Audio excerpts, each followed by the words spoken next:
The Gestapo called her the most dangerous Allied spy in France. She had a prosthetic leg. She walked with a slight limp. In occupied France, that was enough to give her away, if anyone knew what to look for.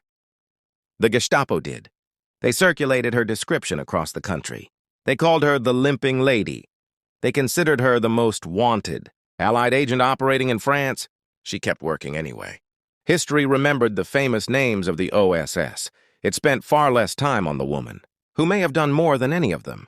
Virginia Hall was born in Baltimore in 1906. She dreamed of a career in the U.S. Foreign Service, but after a hunting accident in Turkey in 1933 resulted in the amputation of her left leg below the knee. The State Department declined to advance her application, citing physical disability as disqualifying.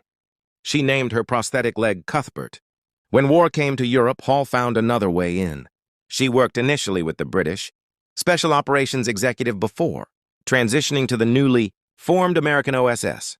According to declassified documents, she operated in Vichy, France beginning in 1941, organizing escape networks, building resistance cells, relaying intelligence, and recruiting assets in enemy territory. She was eventually forced to flee France across the Pyrenees in winter on foot.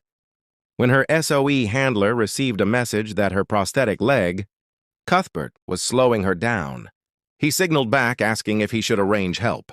Her response? According to surviving records, she said Cuthbert was not giving her trouble.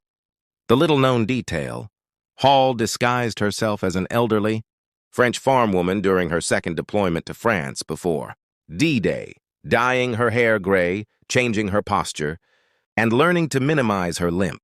She organized 3 battalions of French resistance fighters and helped coordinate sabotage operations in the weeks before the Allied invasion. She was awarded the Distinguished Service Cross after the war, the only civilian woman to receive it in World War II. The CIA, when it was formed, eventually accepted her application. She worked there until retirement. She rarely spoke about the war. She died in 1982. History is not built only by famous names. Sometimes it turns on ordinary people making extraordinary choices. Have you heard this story before? Leave A below and share this post so more Americans can remember it.